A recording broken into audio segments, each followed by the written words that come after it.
Meet Artemis. Artemis, in this video, is a 4-month-old Siberian Husky puppy that lived her first 4 months with the kennel where she was born. When we brought her home, she would not walk in the house. She was hiding, stuffing herself into corners. She was very fearful as she hadn't had enough exposure to the outside world. Everything was confusing and frightening to her, and she really didn't know what to do or what her place was. This is 2 days after bringing her home. At this point, we are still carrying her in and out to go potty. It's 20 degrees or so, maybe less that day, I think, in northern New England.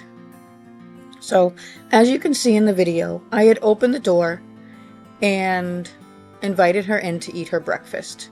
And we had done this 3 or 4 times already. And she had chosen not to come in, but to go down off the steps, and I would shut the door. And the point we started the video is where you saw she finally decided that time when I opened the door to come in. And as you saw when I shut the door, it scared her. She ran back to the safety of the door.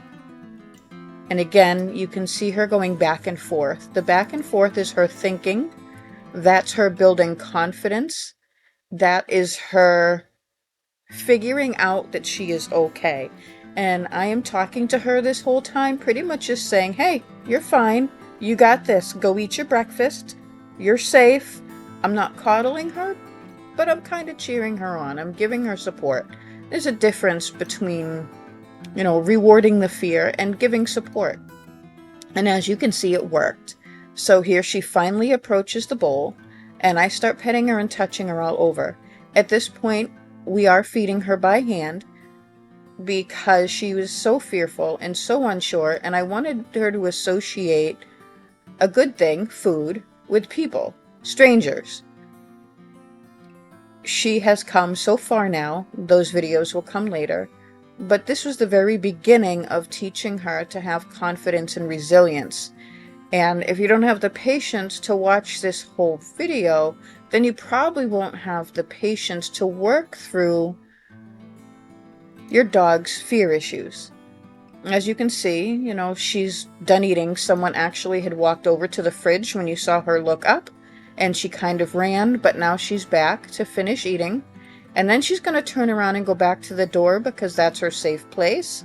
And I will have to pick her up and carry her to the living room. But I told her what a good girl she was, how brave she was, because despite the fact that is as far as she got there in her time and in her own way.